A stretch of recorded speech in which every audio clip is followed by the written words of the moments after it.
Moro mar buch jopiny Eric Omondi ni koda ka en jaked ne oganda erokamano ahinya kuom miwa sechegi.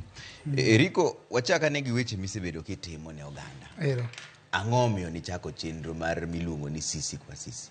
Sisi kwa Sisi ni nachake nikech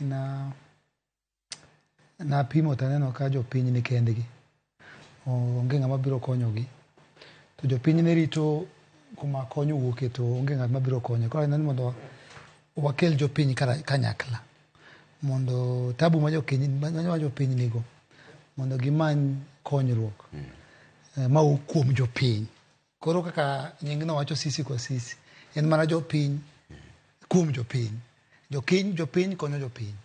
Kech nang'iyo taneno ka piny owacho, chenro mag piny owacho okane ka kipango konyo jopiny. To ngima masani ni ngima man malo sana. To ji hinyore, nyithindo hinyore, to jonyuol hinyore, joma mine hinyore. To gimoro ka gimoro dhi malo. Ngima ni malo saidi.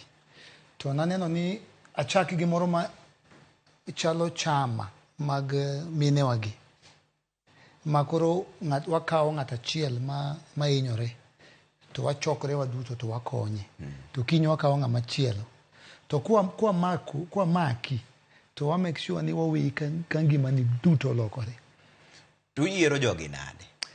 Jogi wayiero gi miluongo ni public interest.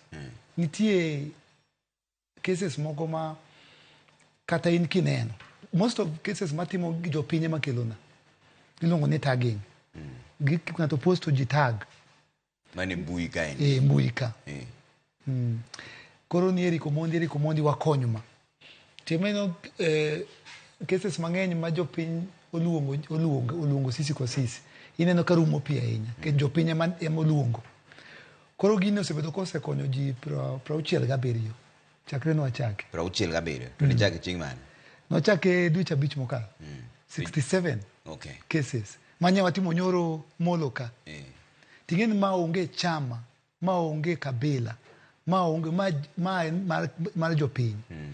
Koro manya watimo nyoro is the 67th case. To waduoga ne ji 67 miwacho gi.